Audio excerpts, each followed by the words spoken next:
Нурмахамед Жаркынбаев, урматтуу кыргызстандыктар, Жогорку кеңештин депутаты Асланбек Малиев чынында чектен чыкты. Парламентке эмне үчүн барганы ачыктала баштагандай, албетте жеке пикирим. Биринчи, Куранды бурмалаганда да аябай ичим ачышкан эле. Экинчи, хижапка каршы үндөдү. Үчүнчү, даватка тыюу салыш керек дейт. Эми биз жок дегенде өзүбүздүн карманган динибизди коргошту билишибиз керек го. Же бир мусулман теңирчиликти токтотуш керек деп жөн жерден кыйкырып чыккан жок. Анткени бул мусулманчылыктын адеби. Кыстоо жок. Биз эч бир адамдын дин тутумун сындабай эле жүрөбүз жана токтотушундагы талап кылган эмеспиз. Анткени андай кылуу мусулманчылыкта адепсиздик болуп саналат. Анан эмне үчүн булар кайра мусулманчылыктын баалуулуктарын токтотууну талап кыла беришет. Мындай адамдардын жогорку кеңеште депутат болуп отурганы өкүндүрөт. Сиздин оюңузча экстремист чегинен чыкты болсо анда намаз окубаган, динге өзүн Кудайга ишенбеген дагы экстремисттер бар да бизде, туурабы? Туура, андай деле бар. Силер ошолор менен күрөшүшүңөр керек. Коомдун Кыргызстан жарымын диний экстремист кылып таштайсыңарбы силер? Эмне деген күрөш? Урматтуу Ички иштер министрлиги, силер диний экстремист дегенде азыр менин кесиптешим туура айтты Айбек Жапарович. Дини экстремист деп так диагноз кое турган силер биринчи эксперттерди тактагыла. Ким бар азыр? Раматылык Чубак ажыдан сурайын десек өтүп кетти, жайы бейиштен болсун. Кимден сурайсыңар азыр экстремист экен? Мен билгенден бир эки адам бар. Ошон үчүн адамдын тагдыры менен ойношпой, силер мына пирамиданы ачып алып туруп бүгүн элди бүт баарын тоноп атышат. Ошол мошенниктер менен күрөшүңүздөр. Элибизди иманга, даватка, намазга, аруулукка, тарбияга үгүттөгөн балдар деле экстремист деп камай бересиңер. Балдарын, кыздарын чыркыратып. Ошон үчүн бул мыйзамды колдош керек, бирок бирөөгө мындай айып тагаарда аны далилдеш керек биринчи. Себеби мына менин округумда Каракол, Тоң, Жетөгүз райондорунун мектептеринде көбүнөн мугалимдер бир маселени чечип бериңиз деп сурап жатышат. Кыздарга хиджаб менен мамлекеттик мектепке келинүү тыюу салынсын деп сурап жатат. Себеби биз өлкө светтик өлкөбүз.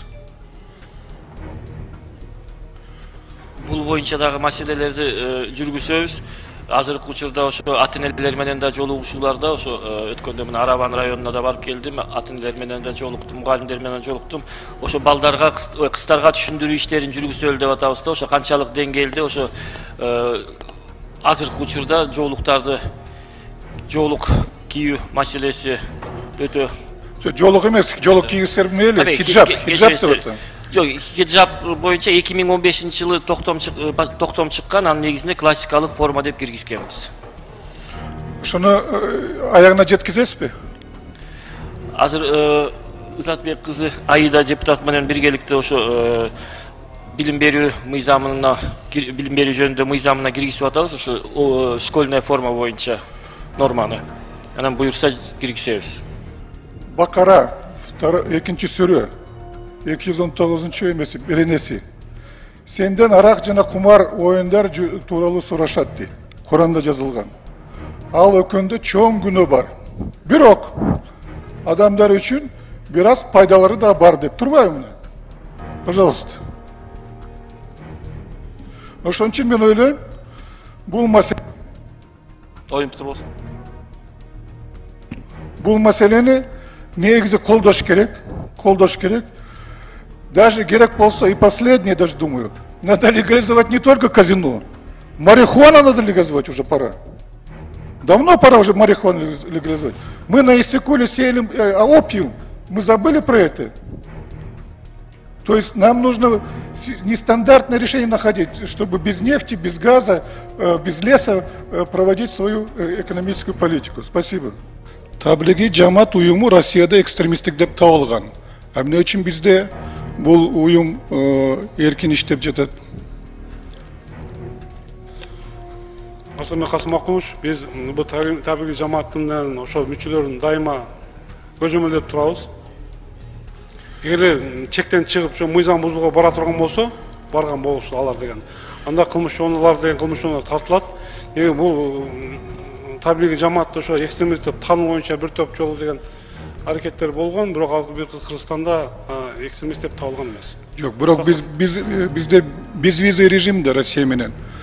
Ушактан келип бизде иштерди жүргүзсүн болот. Же биздикилер даяка киргизбейт. Ошондой болуп атпайбы? Биз бир болуш керекпиз, бир калыпта иштешибиз керек да. Эми ар мамлекетте өз мыйзамы бар экен, ошо мыйзамдардын негизинде жумуш алып барабыз. Жок, дагы бир жолу карап көрбөсөөр болот. Себеби мен билем ошол табилиги жамааттын уюмдун кишилери бир топ мындай жооптуу кызматтарда иштеп жатат да. Бүгүн биздин республикада.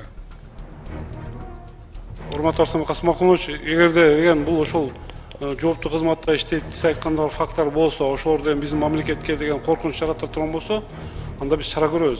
Жок, аларга чара көрүп эле бир аталесилер Россия менен тыгыз иштеп ошол жамаатты жаап таштабайсызбы анда? Сунушуңузду карап чыгалы. Дагы бир жолу карап көргүлө энди. Рахмат. Ассаламу алейкум, урматтуу кыргызстандыктар, урматтуу кыргыз эли. Чындыгында биз добуш берип шайлаган депутаттар Жогорку кеңешке жумушка келгенден кийин коомчулуктун, элдин, мамлекеттин кызыкчылыгын колдой турган, элге пайдалуу иштерди кылыш керек эле. Бирок тиге каршы кээ бир депутаттар ал жака баргандан кийин элди экиге бөлүп жарып, элдин мыйзамдуу укугун бузуп жатат. Тактап айтканда, Малиев Арсланбек аттуу депутат кыргыз мамлекетине буга чейин дагы зыяндуу иштерди жасап жатат. Буга чейин Куранды бурмалап, хиджабка асылып, жана ошондой эле казинону колдоп келген. Азыркы учурда хиджабка асылып, монтураган эже карындаштарыбыздын укугун тепсеп жатат. Бул Малиев депутат конституцияга, динге системдүү түрдө кайта каршы чыгып келет. Биз мыйзамдуу өлкөдө жашайбыз. Бизде баш мыйзамыбыз конституция. Ал жакта бул тууралуу эмдеп жазылган. Кыргыз Республикасынын конституциясы 24-берене. Эч ким жынысы, расасы, тили, майыптуулугу, этностук таандыгы, туткан дини, курагы, саясий же башка ынанымдары, билими, теги, мүлктүк же башка абал ошондой эле башка жагдайлары боюнча басмырланышы мүмкүн эмес деп турат. Билим берүү жөнүндө мыйзамды карасак, 3-беренеде билим алуу укугу дейт. Кыргыз Республикасынын жарандары жынысына, улутуна, тилине, социалдык жана мүлк абалына, ден соолугунун мүмкүнчүлүктөрүнүн чектелгенине, ишинин түрүнө жана мүнөзүнө, дин тутуусуна, саясий жана диний ынанымдарына, жашаган жерине жана дагы башка жагдайлар карабастан билим алууга укуктуу. Урматтуу депутаттар, силерди эл шайлаган, силер элдин кызматындасыңар. Ошол үчүн эл сурабайт, эл талап коет.